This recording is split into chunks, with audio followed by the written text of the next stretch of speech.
Great morning everyone. ನಾನು ಶಾರದಾ ಅಂತೇಳಿ. ನಾನು ರೇಷ್ಮೆ ಇಲಾಖೆಯಲ್ಲಿ ವರ್ಕ್ ಮಾಡ್ತಾ ಇದ್ದೀನಿ. ಫುಲ್ ಟೈಮ್ ಆಗಿ ರೇಷ್ಮೆ ಇಲಾಖೆಯಲ್ಲಿ ವರ್ಕ್ ಮಾಡ್ತಾ ಇದ್ದೀನಿ. ಇದನ್ನ ಪಾರ್ಟ್ ಟೈಮ್ ಆಗಿ ನಾನು ಇಂಟ್ರೋ ಲೈಫ್ನ ಚೂಸ್ ಮಾಡಿದ್ದೀನಿ. ಯಾಕಂದ್ರೆ ನಾನು ಜಾಬ್ ಮಾಡ್ತಾ ಇದ್ದೀನಿ. ಎಕ್ಸ್ಪೀರಿಯನ್ಸ್ 12 years ಎಕ್ಸ್ಪೀರಿಯನ್ಸ್ ಇದೆ. ಏನು ಚೇಂಜಸ್ ಆಗಲಿಲ್ಲ. ಫುಲ್ ಟೈಮ್ ಜಾಬ್ ಮಾಡ್ತಾ ಇದ್ದೀನಿ. ಆದ್ರೆ ಲೈಫಲ್ಲಿ ಏನು ಚೇಂಜಸ್ ಮಾಡ್ಕೊಳಕ್ಕಾಗಲಿಲ್ಲ.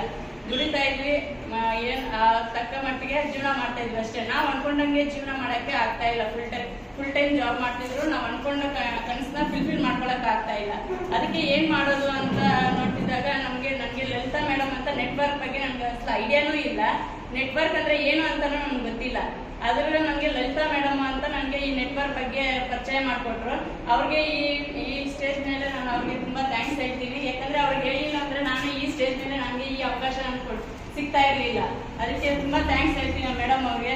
ಬಟ್ ನನಗೆ ಆ ಅವಕಾಶ ಕೊಟ್ಟು ಅವರು ಈಗ ಇಲ್ಲಿದ್ದಿದ್ರೆ ಚೆನ್ನಾಗಿರ್ತಾ ಇತ್ತು, ಇನ್ನ ಖುಷಿ ಆಗ್ತಾ ಇತ್ತು ನಮ್ಮ ಅಪ್ಲೈನ್ಸ್ ಅವರು. ಮತ್ತೆ ಅದೇ ತರ ಈ ಸಕ್ಸಸ್ ನಂದಲ್ಲ ಅಂತ ನಾನು ಭಾವಿಸ್ತೀನಿ. ಯಾಕಂದ್ರೆ ನನ್ನ ಟೀಮಿಂದ, ನನ್ನ ಡೌನ್ಲೈನ್ಸ್ ಕಡೆಯಿಂದ ನನ್ನ ಟೀಮ್ ಸಕ್ಸಸ್ ನನಗೆ ಇವಾಗ ನನಗೆ ಸಕ್ಸಸ್ ಆಗಿದೆ. ಅದಕ್ಕೆ ಅವ್ರ ನನ್ನ ಟೀಮ್ ಅವ್ರಿಗೆಲ್ಲರಿಗೂ ತುಂಬಾ ಥ್ಯಾಂಕ್ಸ್ ಹೇಳ್ತಿದ್ದೀನಿ. ನಮ್ಮ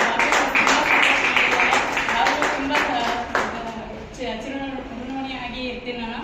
thank you so much Babu sir and Srikanth sir. ಇವ್ರ ಹೆಸರು ಸಾರಿ ಸರ್, ಶೋರ್ ಸರ್. ಶ್ರೀಕಾಂತ್ ಸರ್ ಅಂದ್ರೆ ನನಗೆ ಅದೇ ಪ್ರಾಕ್ಟೀಸ್ ಆಗ್ತಿದೆ. ಸಾರಿ ಶೋರ್ ಸರ್. Okay, thanks. ಲಾಸ್ಟ್ ಮೂಮೆಂಟಲ್ಲಿ ನೀವು ಸ್ವಲ್ಪ ಸಪೋರ್ಟ್ ಮಾಡಿದ್ದೀರಾ. Thank you so much. ನನ್ನ ಟೀಮ್ ಎಲ್ಲರಿಗೂ ತುಂಬ ಥ್ಯಾಂಕ್ಸ್ ಹೇಳ್ತಾ ಇದ್ದೀನಿ.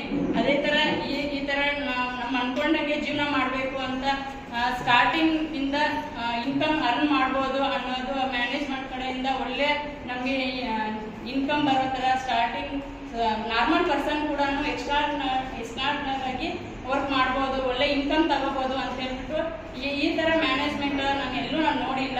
ಬಟ್ ಅದೇ ಥರ ಈ ಥರ ಇನ್ಕಮ್ ತಗೊಳ್ಳೋದು ನಾನು ಬೇರೆ ಇಲಾಖೆ ಇದರಲ್ಲೆಲ್ಲ ಮಾಡಿದ್ದೀನಿ ನೆಟ್ವರ್ಕಲ್ಲಿ. ಈ ಥರ ಇನ್ಕಮ್ ನಾನು ಯಾವ್ದ್ರಲ್ಲೂ ತಗೊಂಡಿಲ್ಲ. ಇದು ನನಗೆ ದೊಡ್ಡ ಅಚೀವ್ಮೆಂಟ್ ಥರ ನನಗೆ ಅನಿಸ್ತಿದೆ. Thank you so much Vitro life management and ಎಲ್ಲಿ ಸರ್ ಈ ಮಂತ್ ಚೆಕ್ ಫಸ್ಟ್ ಮಂತಲ್ಲಿ ನಾನು 1900 ತಗೊಂಡೆ. ಎರಡನೇ ತಿಂಗಳಲ್ಲಿ 2,000 ಚಿಲ್ಲರೆ ತಗೊಂಡಿದ್ದೀನಿ. ಮೂರನೇ ತಿಂಗಳಲ್ಲಿ 9,000 ಚಿಲ್ಲರೆ ತಗೊಂಡಿದ್ದೀನಿ. 4ನೇ ತಿಂಗಳಲ್ಲಿ 15,350 ತಗೊಂಡಿದ್ದೀನಿ. ಅದೇ ಥರ ನಾನು ಲಾಸ್ಟ್ 1.5 ಮಂತ್ ಬಿಫೋರ್ ನಾನು ಡೆಂಗ್ಯೂ ಜ್ವರದಿಂದ 1.5 ಮಂತ್ ವರ್ಕ್ ಮಾಡಲಿಲ್ಲ. ಅದರಿಂದ ಮತ್ತೆ ಡೌನ್ ಆಯಿತು ಇನ್ಕಮ್. ಅದು 2 ತಿಂಗಳು ಸೇರಿ ಈಗ ಒಂದೇ ಸಲ ತಗೊತಾ ಇದ್ದೀನಿ. 39+ ಇನ್ಕಮ್ನ ಅರ್ನ್ ಮಾಡಿದ್ದೀನಿ ಈ ಮಂತಲ್ಲಿ. Thank you